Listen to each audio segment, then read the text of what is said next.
ঘুমন্ত ইনার মুখ দেখে অরণ্যর ভীষণ মায়া লাগে। কালকে অবধি যে মেয়েটা সুস্থ স্বাভাবিক ছিল, আজ তার অবস্থা কতটা খারাপ হয়ে গেছে।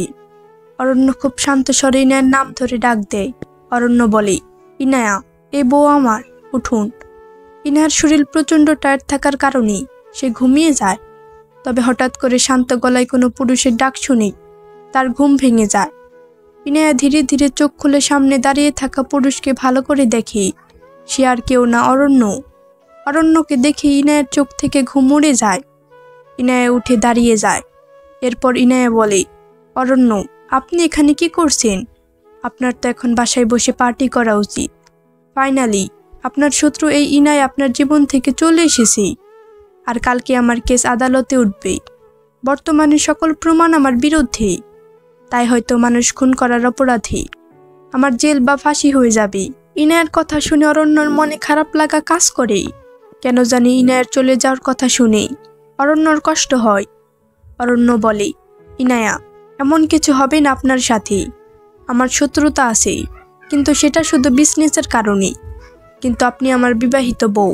আপনাকে বিপদ থেকে রক্ষা করা আমার দায়িত্ব। কালকে আদালতে সব সত্যি প্রমাণ হবে। কোনো অন্যায় হবে না আপনার সাথে ইনায়া। অরণ্যর মুখে অন্যায় হবে না কথাটা শুনে ইনায়া হাসে। তার জীবনে আর কি ভালো হওয়ার বাকি আছে যে সেটা হবে। প্রতিটা মানুষের ধৈর্য ধরার একটা লিমিট আছে। ইনায়ার জীবনে ছোটবেলা থেকেই শুধু দুঃখ পেয়ে এসেছে। সারা জীবনও মনে হয় তাই পাবে। ইনায়া বলে, জানেন অরণ্য, জন্মের পর থেকে যাকে আমি ভালোবেসে এসেছি, প্রত্যেকে আমার থেকে দূরে চলে গেছে। আমার যখন 5 বছর বয়স, তখন আমার বাবা মারা যায় অ্যাক্সিডেন্টে। এরপর কাজের লোকের পরিচয় চৌধুরী বাড়িতে থাকতে হয়। এর কিছুদিন পরে মায়ের একটা জটিল অসুখ হয়, যার ফলে মাও মারা যায়। এরপরে মামুনি আর ভালো বাবা আমাকে বড় করে পড়াশোনা শিখায়। ইনায়া, এমন ভেঙে পড়বেন না।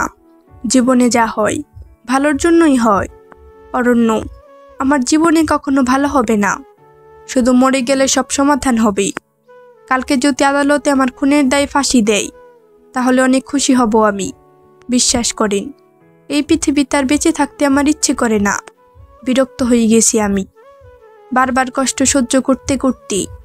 ইনায়ের কথা শুনে অরণ্য নিজের হাত জেলখানায় শিকের ভিতরে ঢুকিয়ে দেয়। এরপর ইনায়ের ওড়না নিজের হাতের মধ্যে রেখে ইনায়ের গালে টাচ করে।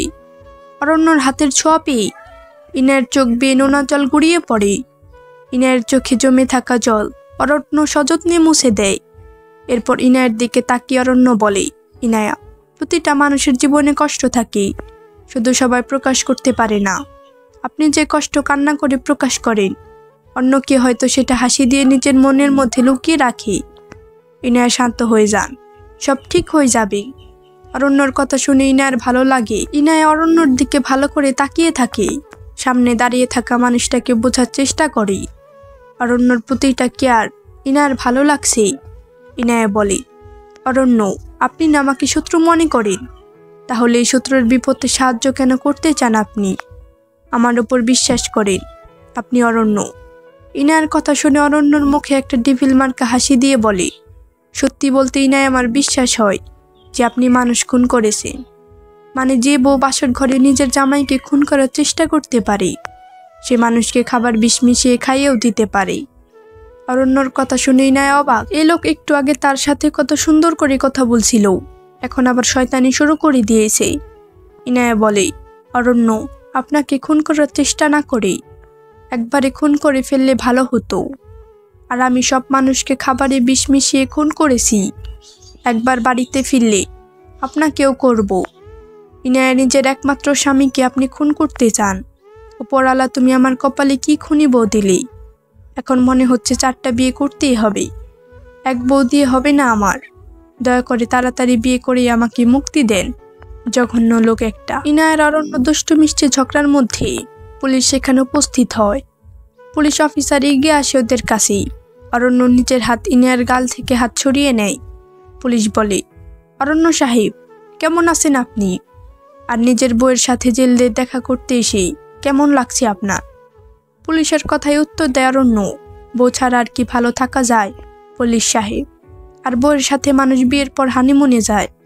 আমি না হয় জেলখানায় এসেছি, সমস্যা কি? অরণ্য রাজ চৌধুরী সবসময় একটু আলাদা টাইপের কিছু করতে পছন্দ করে। ওহ, তাই নাকি? তাহলে আপনি বললে থানাকে আপনার বাসর ঘরের মতো করে সাজিয়ে দিই। থানায় হবে আপনার বাসর ঘর? কি বলেন অরণ্য? পুলিশ সাহেব, আমার কোনো অসুবিধা নাই। আপনার যদি বাসর ঘর সাজাতে পারেন তাহলে আমিও বাসর করতে পারি। বাই দ্য ওয়ে, আমার বউয়ের ভালো করে খেয়াল রাখবে। ইনায়া যা চায় তাই যাতে হয়।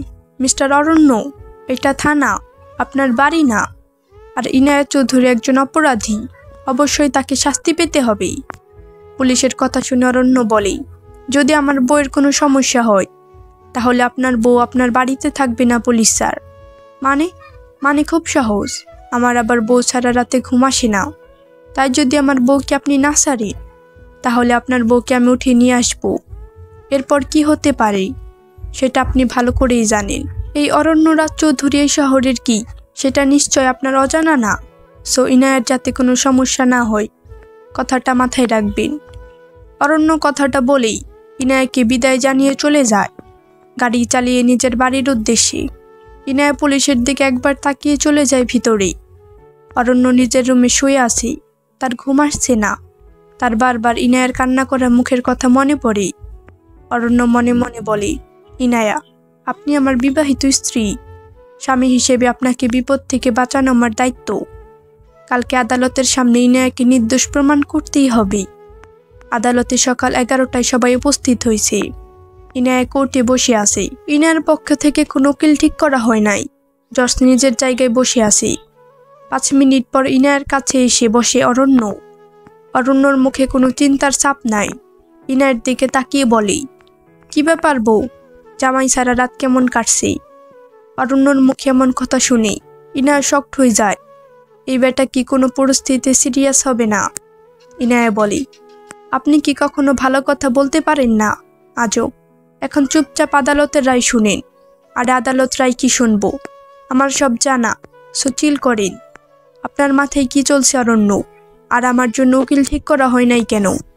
আমার বউজান সবাই আদালতের লড়াই করার জন্য টাকা দিয়ে উকিল কিনে, আর আমি না হয় জর্জকেই কিনে নেব। শুধু দেখতে থাকেন।